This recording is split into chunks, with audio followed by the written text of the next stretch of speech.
Vamos a Filipenses capítulo 3. Nosotros seguimos nuestra exposición, nuestro estudio de esta carta, y nos corresponde hoy abordar desde el verso 12 del capítulo 3 hasta el versículo 1 del capítulo 4. Filipenses 3, entonces, desde el versículo 12 hasta el capítulo 4, verso 1. Escuchemos con atención lo que Dios nos dice en su palabra. No quiero decir que ya lo haya alcanzado, ni que haya llegado a la perfección, sino que prosigo a ver si alcanzo aquello para lo cual también fui alcanzado por Cristo Jesús. Hermanos, yo mismo no pretendo haberlo ya alcanzado, pero una cosa hago, olvidando lo que queda atrás y extendiéndome a lo que está por delante, prosigo a la meta, hacia el premio del supremo llamamiento de Dios en Cristo Jesús. Así que todos los que hemos alcanzado la madurez, pensemos de este modo. Y si piensan otra cosa, también eso nos lo revelará Dios. En todo caso, sigamos fieles a lo que hemos logrado. Hermanos, sean imitadores de mí y presten atención a los que así se conducen, según el ejemplo que tienen en nosotros. Porque muchos andan por ahí, de quienes les hablaba muchas veces, y ahora hasta lo digo llorando, que son enemigos de la cruz de Cristo. El fin de ellos será la perdición, su Dios es su estómago, su gloria se halla en su vergüenza y piensan solamente en lo terrenal. Porque nuestra ciudadanía está en los cielos, de donde también esperamos ardientemente al Salvador, el Señor Jesucristo. Él transformará nuestro cuerpo de humillación para que tenga la misma forma de su cuerpo de gloria, según la operación de su poder, para sujetar también a sí mismo todas las cosas. Así que, hermanos míos, amados y queridos, gozo y corona mía, estén firmes en el Señor, amados. La semana pasada nosotros estuvimos viendo la autobiografía espiritual del apóstol Pablo. Y en ella vimos que aquellas cosas en las que antes confiaba Pablo fueron reemplazadas por la excelencia del conocimiento de Cristo. Además vimos cuán ricos somos en Cristo Jesús, pues disfrutamos de unión espiritual con Él, en Él tenemos o recibimos la justificación y también en Él somos santificados. Ahora, en el texto que acabamos de leer, vemos que Pablo transita desde una metáfora contable, es decir, él deja de hablar de activos y pasivos, de ganancias y pérdidas, y ahora presenta la metáfora de un atleta. Es decir, nos habla de que tenemos una carrera que correr. Nos habla de seguir adelante para conseguir, para obtener el premio. Probablemente Pablo, él tenía en mente algunos de los famosos juegos deportivos del mundo antiguo grecorromano. Y tomando esa idea que era muy conocida del atletismo, de las Olimpiadas, él la aplica a la vida cristiana. Y Pablo dice que la vida cristiana es como una carrera. Y él quiere que veamos que para correr esta carrera necesitamos esfuerzo personal, necesitamos diligencia, necesitamos perseverancia en el fondo, necesitamos trabajar duro. Entonces, con eso presente, el tema de nuestro sermón para hoy es el siguiente: prosiguiendo a la meta, prosiguiendo a la meta. Y lo primero que Pablo nos menciona aquí es el deber que nosotros tenemos. Fíjense que él presenta, como ya les mencioné, la idea de la vida cristiana como una carrera que tú y yo debemos correr. Él dice en el verso 12, prosigo. Vuelve a decir lo mismo, la misma idea en el verso 14, prosigo a la meta. Y en el verso 13 él dice, extendiéndome a lo que está por delante. Es decir, Pablo, ¿qué está diciendo? Está diciendo, corro para progresar en la vida cristiana.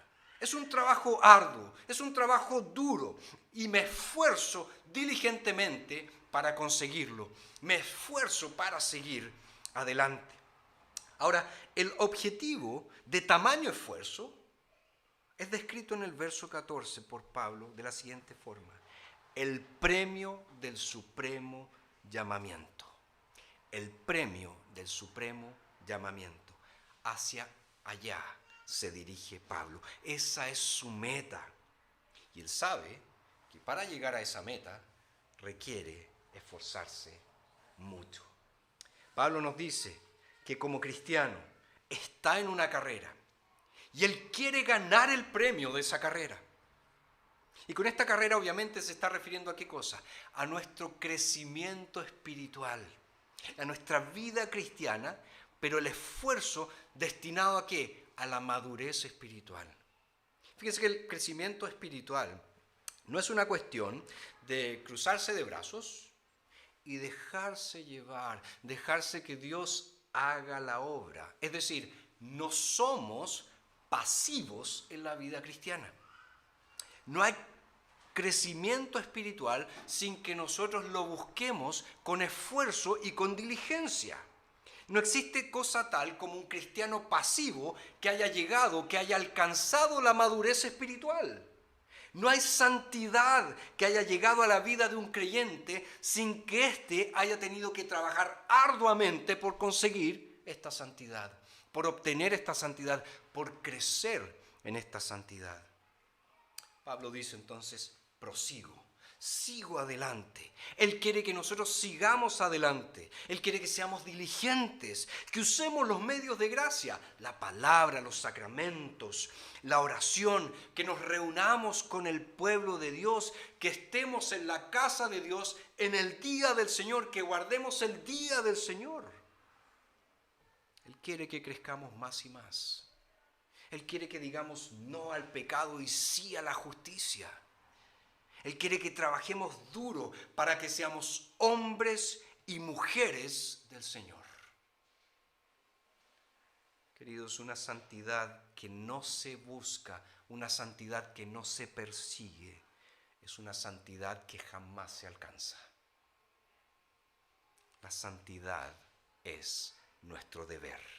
Hemos sido llamados a la santidad, hemos sido llamados a crecer en nuestra vida cristiana. Pero fíjense que Pablo también está consciente de un peligro que debemos evitar.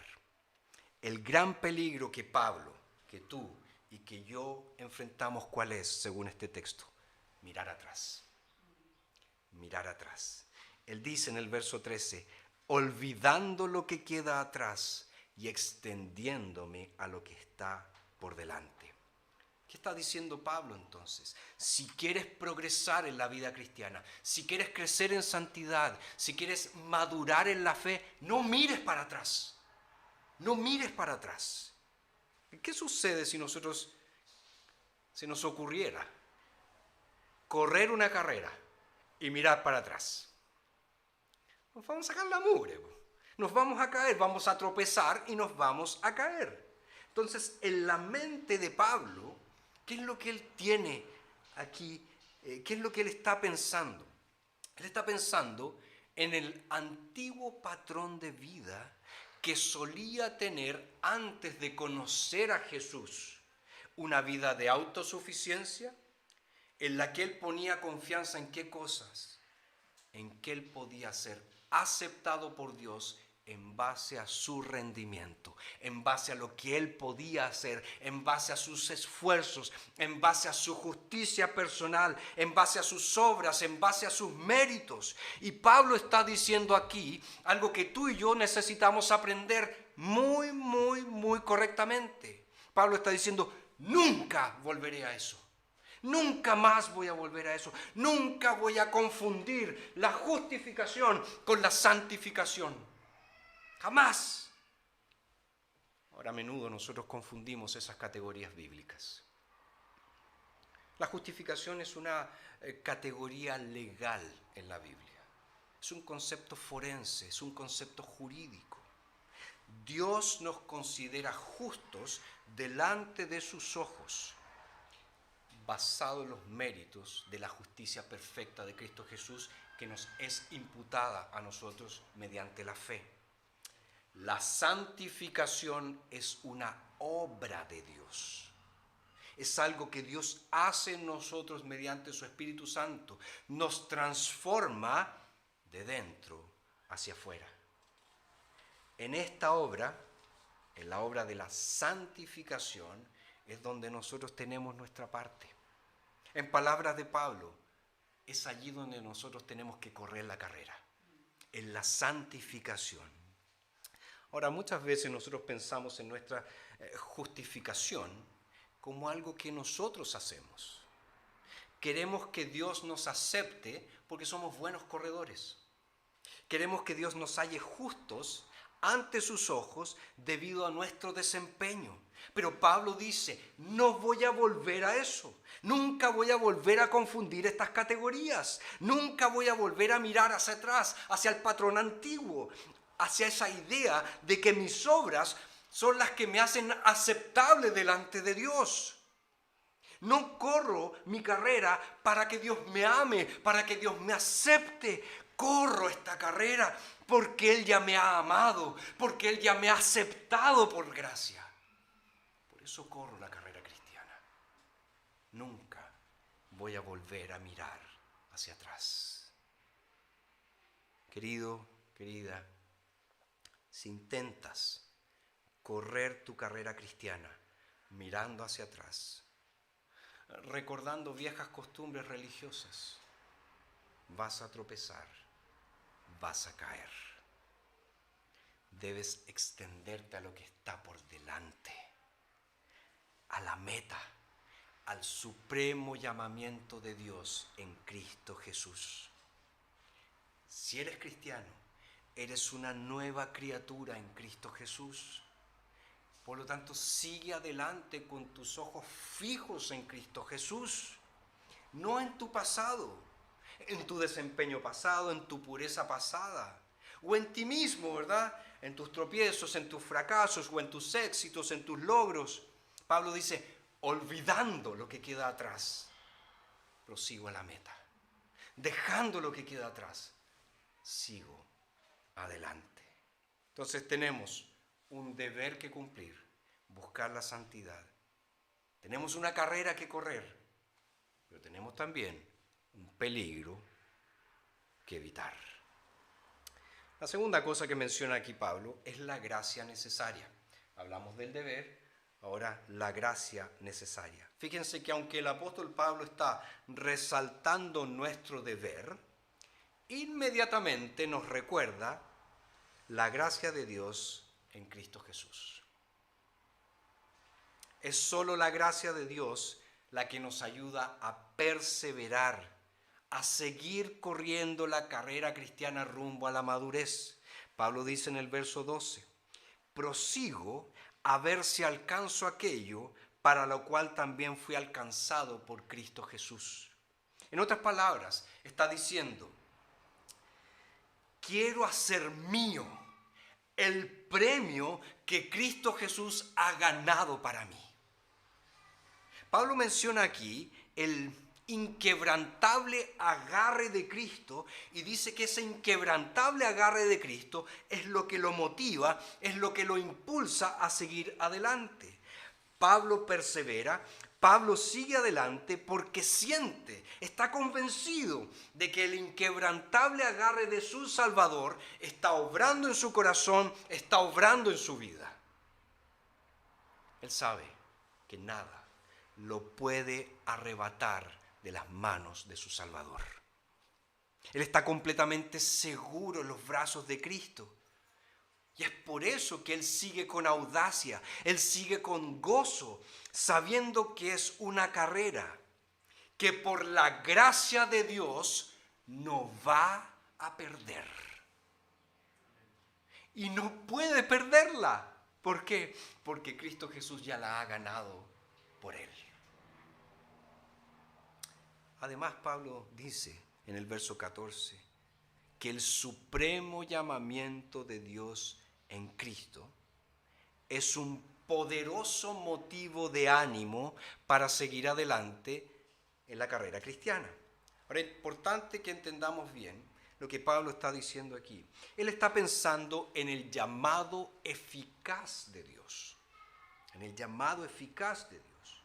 Este es el llamado que no nos llega simplemente con la predicación del Evangelio, porque ese es el llamado general de Dios, la predicación del Evangelio, sino que en la medida en que el Evangelio es predicado, ¿qué hace el Espíritu Santo? Toma ese Evangelio y lo hace obrar poderosamente en nuestros corazones. ¿Para qué? Para que al escuchar el mensaje seamos regenerados y tengamos nueva vida. Ese es el llamado eficaz. Consigue lo que Dios se propuso hacer, la salvación de sus escogidos. Entonces, cuando Dios nos llama a la vida, cuando Dios nos regenera, Dios nos proporciona esa vida, Dios nos concede esa vida.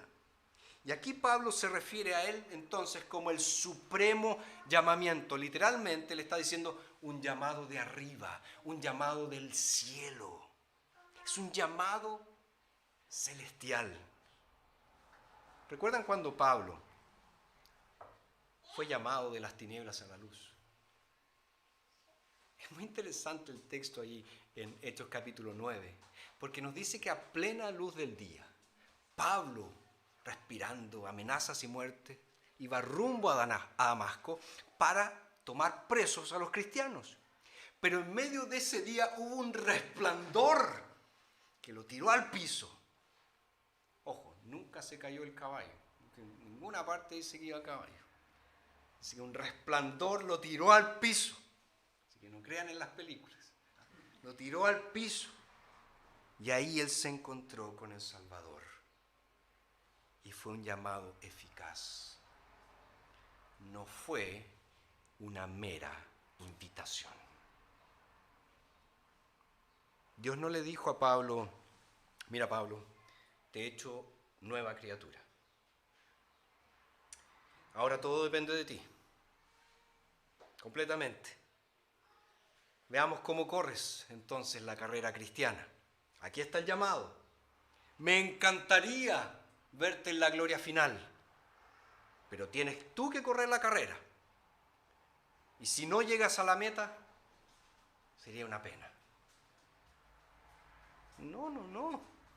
Pablo dice aquí que este supremo llamamiento de Dios suple la gracia que requiere, otorga lo que exige, concede lo que se requiere. Es un llamado que viene con la gracia de correr la carrera hasta el final. Por eso que es tan maravillosa la salvación del Señor. Por eso quiero decirte, vas a llegar a la meta. Vas a llegar a la meta, vas a terminar la carrera. Hay obstáculos que vas a enfrentar, obvio. Te vas a cansar de hacer el bien, obvio. Quizás ya has tropezado muchas veces.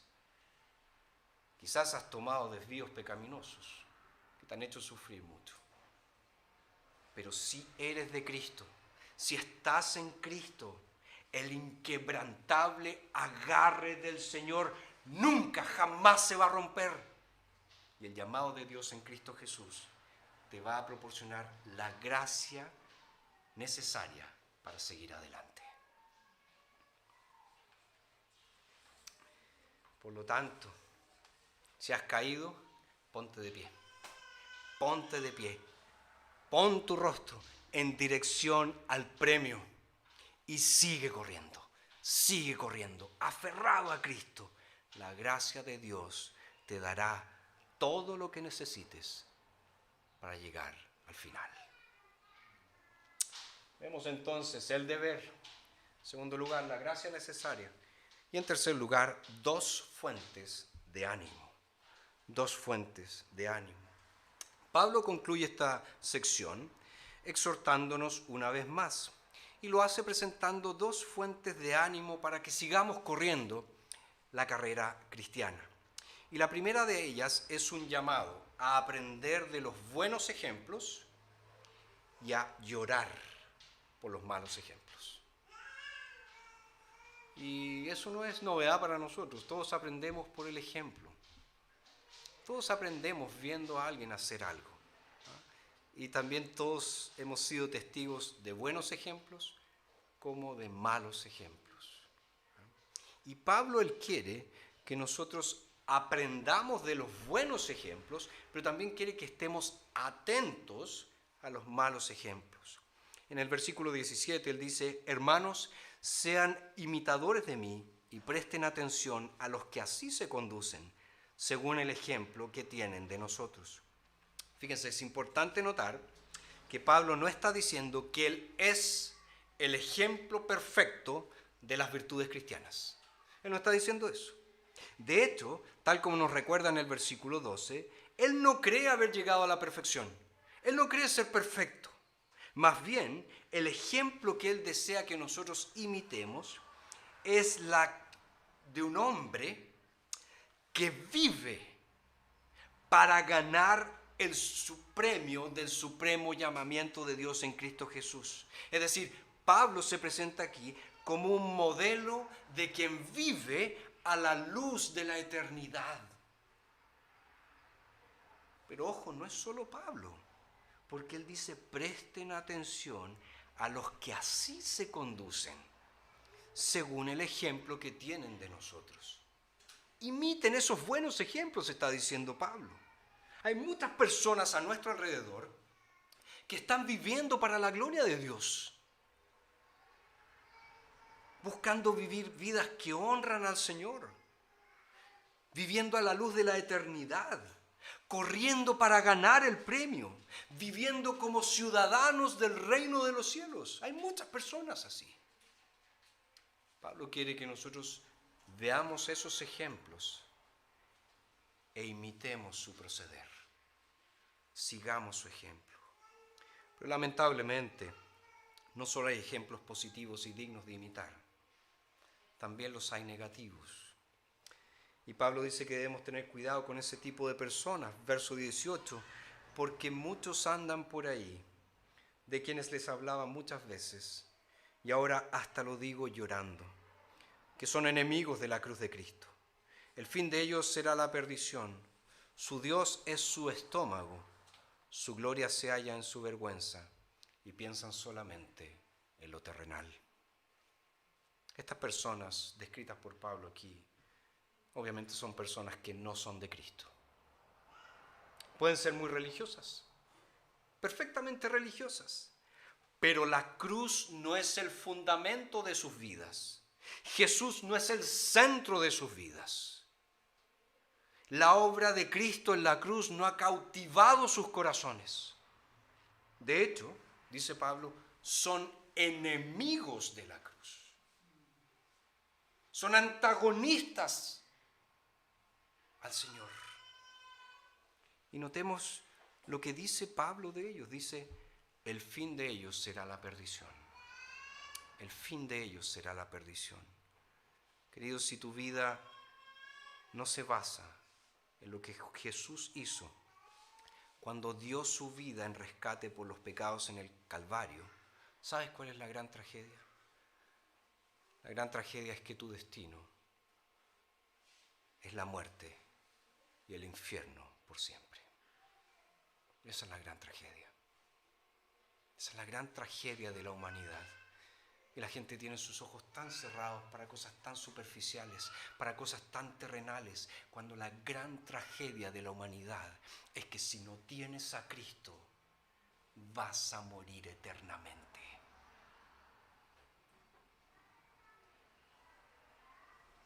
Pablo está diciendo: cuídense de esas personas. No sigan el ejemplo de ese tipo de personas, porque ese tipo de personas los van a arrastrar a la perdición. Pero también Pablo dice: su Dios es su estómago. Obviamente está diciendo que son glotones, ¿verdad? No está diciendo eso.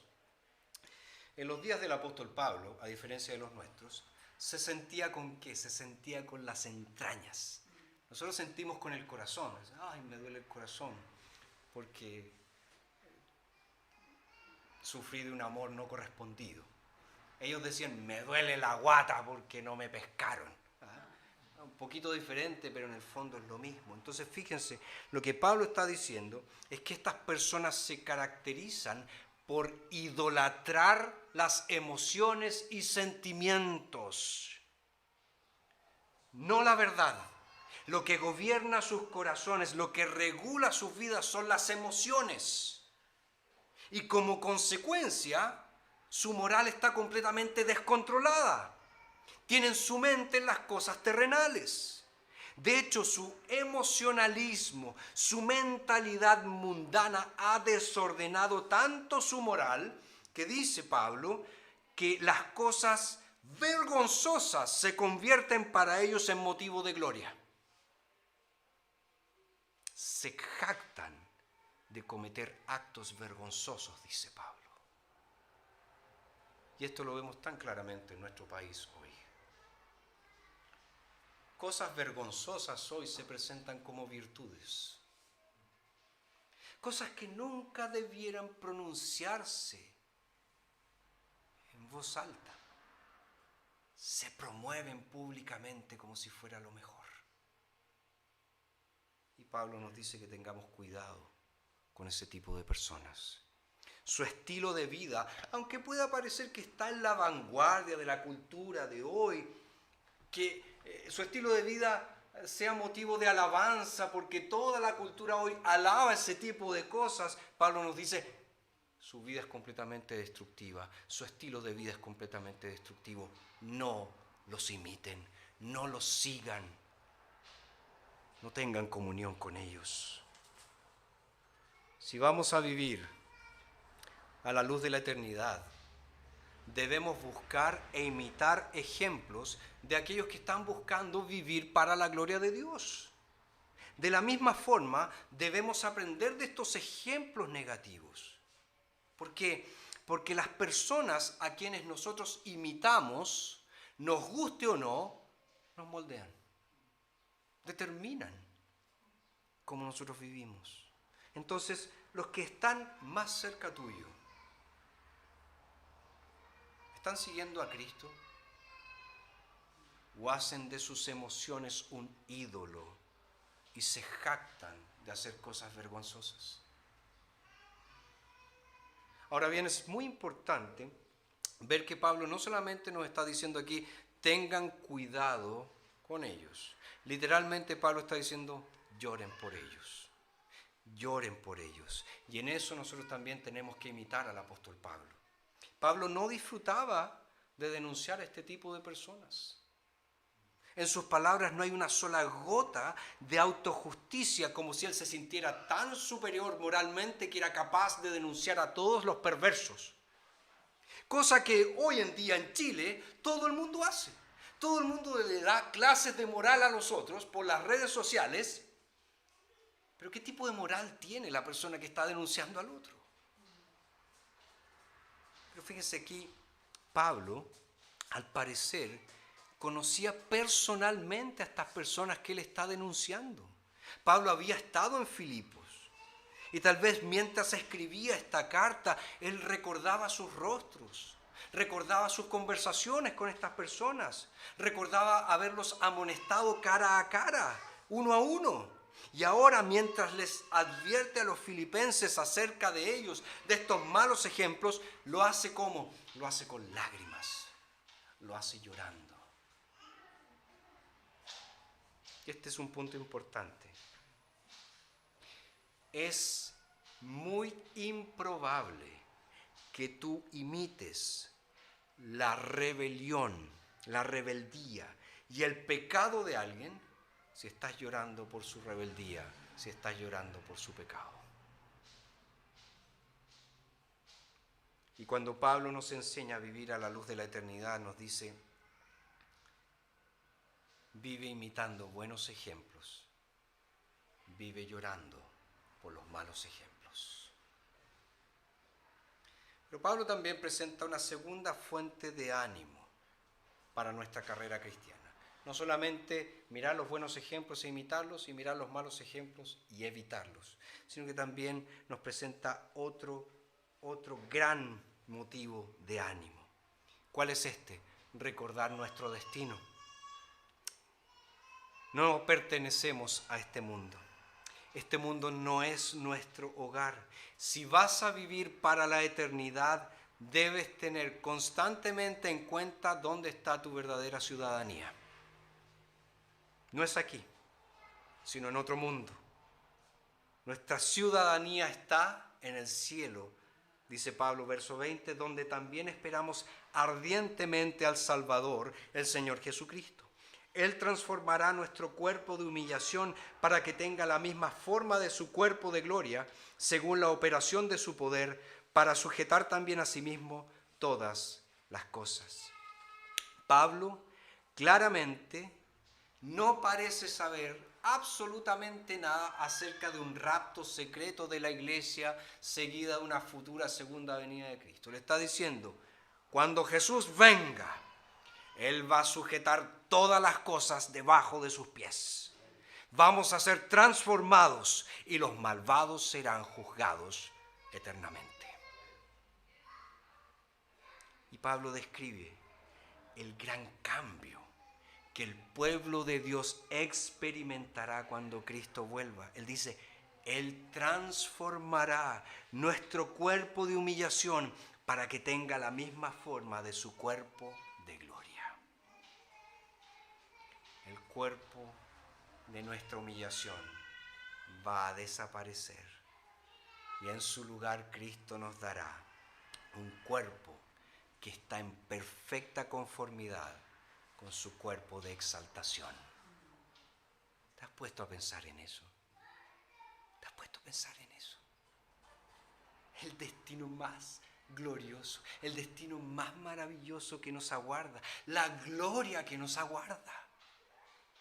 Pablo dice, recuerda dónde está tu ciudadanía, recuerda que Cristo viene, mantén tus ojos en tu destino. Eso te va a ayudar a vivir en un estado de santa vigilia, esperando por la venida del Señor. Ese es tu destino, dice Pablo. Y es un destino cierto, es un destino seguro. Por eso él concluye diciendo en esta sección, así que, hermanos míos, amados y queridos, gozo y corona mía, estén firmes en el Señor, amados. Jesús viene, dice Pablo. El cielo está garantizado si eres un creyente en Cristo Jesús. Ese es tu destino. ¿Eso entonces significa que me lo puedo tomar con calma? ¿Eso significa que me puedo relajar? ¿Que ya no tengo nada más que hacer? No, dice Pablo. Así que dice, estén firmes en el Señor. Sean firmes, dice Pablo, inamovibles, abundando siempre en la obra del Señor. ¿Qué está diciendo Pablo? Progresa, crece, avanza, no retrocedas, mantente firme, sigue adelante en la carrera cristiana. Aquellos cuya ciudadanía está en el cielo se identifican a sí mismos porque viven como si pertenecieran a otro mundo. Esa es la forma como nosotros vivimos. Vivimos como si perteneciéramos a otro mundo, o estamos tan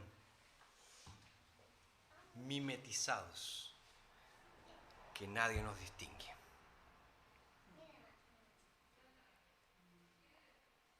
Nosotros podemos distinguir a los cristianos porque ellos trabajan duro para vivir de tal manera que todos vean que ellos pertenecen al reino de Dios. Queridos, aún no hemos llegado a la meta. No sabemos cuándo el Señor vendrá, ni tampoco sabemos cuándo el Señor nos va a llamar a su presencia.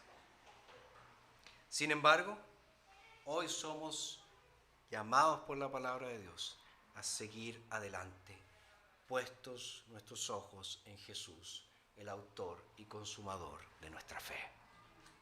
Por lo tanto, prosigue a la meta, sigue adelante, con confianza, sabiendo que el Señor te va a dar todo lo que necesites para llegar a la meta.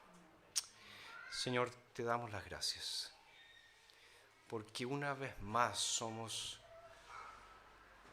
recordados que nuestra salvación te pertenece. Que tú comenzaste la buena obra en nosotros y que tú la vas a completar.